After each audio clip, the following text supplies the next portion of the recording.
Hey, what's up? Welcome back to Coffee Current Events. Today I have another mapping update for you. Today we're going to be talking about the Ukrainian counteroffensive as usual. What's going on in Ukraine? What has the Ukrainian counteroffensive accomplished in recent hours, literally, and what we can expect to happen in the days to come.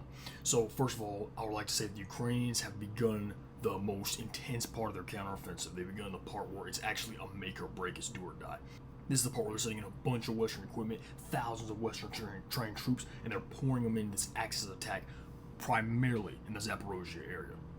So if we zoom down to Zaporozhye Oblast, you're going to see exactly what I'm talking about. Recently, we've seen a lot of Ukrainian attacks around Robotyne, and the reason why we've seen a lot of Ukrainian attacks around Robotyne is because Robotyne is strategically important.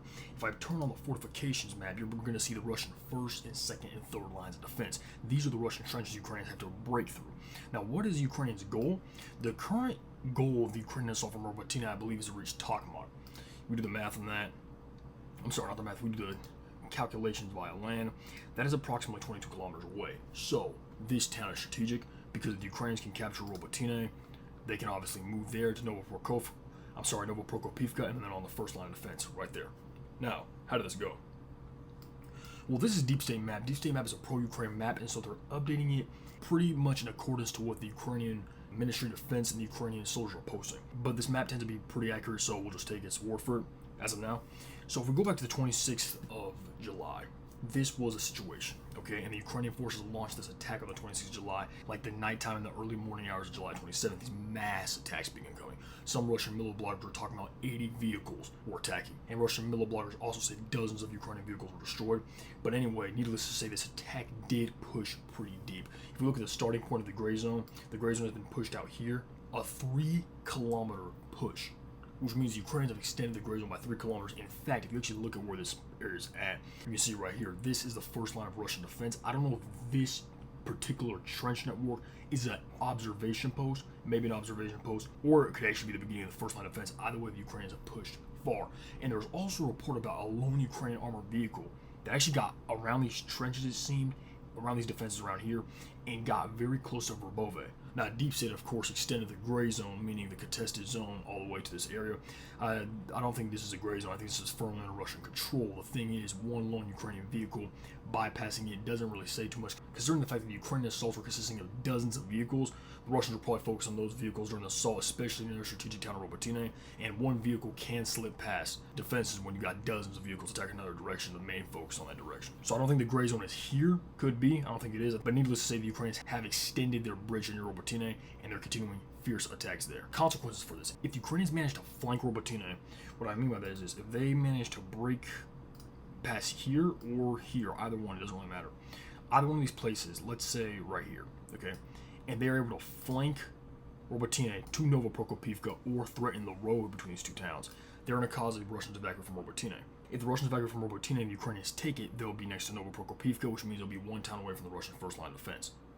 Okay, now, if they flank the Russians this way, right next to the first line of defense, which I think is a lot less likely because it is right up next to the first line of defense, they'll take both the towns and literally be up on against the Russian first line of defense, which is significant. So this Ukrainian assault here is significant, and by engaging the bulk of their forces for this counteroffensive, I'm talking about the thousands of Western trained troops, I'm talking about a lot of the Western equipment, not just large amounts of Western equipment, because we have seen the Ukrainians recently employ large amounts. It's not that, it's how many. Usually Ukrainian large assaults prior to the past few days will consist of about 10 to 12 vehicles. These assaults are consisting of 80 to 100 vehicles. Massively different, massively bigger. So that's the current situation. Now, is the Ukrainian breakthrough here likely? I don't think the Ukrainian breakthrough here is likely simply due to the fact that the Russian first line of defense is literally right. If we do the quick calculations, the Russian first line of defense is approximately 3 kilometers from what Deep State is showing as a gray zone. So I don't think Ukrainian breakthrough in Robotyne is imminent. So that's the analysis for Robotyne. Now, let's move on to Vremivka Tactical Bridgehead, and this is an area where the Ukrainians have had a lot more success. The early days of the counteroffensive were marked by bloody failures, seemingly, but the Ukrainians did experience success by taking the towns of Neskushne, Blagodatne, Makarivka, and then they were stalled at Staromaiorsk. If we back it right here, we go back to the 25th of July, the Russians controlled practically the entire settlement of Staromaiorsk, and this is where the Ukrainians got stalled. Now, this is likely prior to the phase when the Ukrainians began employing the bulk of their counteroffensive forces, and by doing that, you can see the dramatic results. Now, keep in mind, this is according to Deep State Map. Deep State Map is a pro-Ukraine map. I think they're even headquartered in Ukraine. Maybe a little biased, but they've been pretty good with updating the progress according to the reality on the ground. But their information is generally accurate. So if you actually look at this, 26th Ukrainian breakthrough, 27th they control Staromaiorsk. Okay, they completely control the town, which is massive. Now here's the thing, this is a big deal. This is major for one primary reason.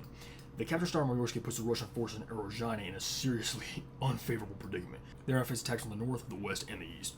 And so it's likely that if Staromaiorsk truly did fall, and I say if because there are some Russian middle bloggers claiming that the Russians still do have a foothold there. If Staromaiorsk fell, Robotyne will likely fall too, and that could cause a salient collapse in this region. Also, if the Ukrainians did capture Staromaiorsk, these fields next to Pryutny will face attacks from the north, west, and east. And this salient will likely collapse as well. So you could see 2 Russian salients collapse. Let me mark it real quick. If Staromaiorsk was truly captured by the Ukrainians, this salient right here could collapse. That's the first one. And this second salient near Robotyne could collapse too.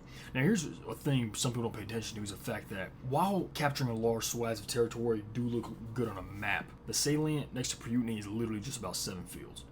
Okay, and the problem is we saw the Ukrainians using their Rivnopil. They captured a pretty large portion of real estate, didn't advance anywhere past that from Rivnopil. Let me use an example. Hypothetically speaking, if the Ukrainians were to capture the salient next to Pryutny, while they do gain ground, and that is a good thing, they also even out the Russian line of contact, meaning that the Russian forces can fight on an even line instead of fighting on a line that goes way to the north right here and then dips to the south. The predicament the Russians are in is very difficult because this northern line faces attack from the north, the east, and the west. So if that salient falls, they'll be in a lot easier position. Now I want to go all the way to the west of Zaporozhye and address the situation near Pidyhaki. So here's the deal. This front has hardly moved, and the Ukrainians, despite capturing Pidyhaki almost a month ago, I believe it was, they haven't advanced past Zhirbianki, and I was absolutely puzzled. Like this town, Zhirbianki, man, how small is this thing? And literally it's like a road with probably a dozen houses, 6, maybe 8 on each side of the road. So I was like, why are they advancing past this? And now it's easy to understand why. You see this trench network? This is a trench network. It's a small one, but it is a trench network. And this trench network can prove very deadly for Ukrainian advancing forces, also due to the fact that Zhirbianki has one road going to Pidyhaki, and any Ukrainian force on the road can easily be targeted.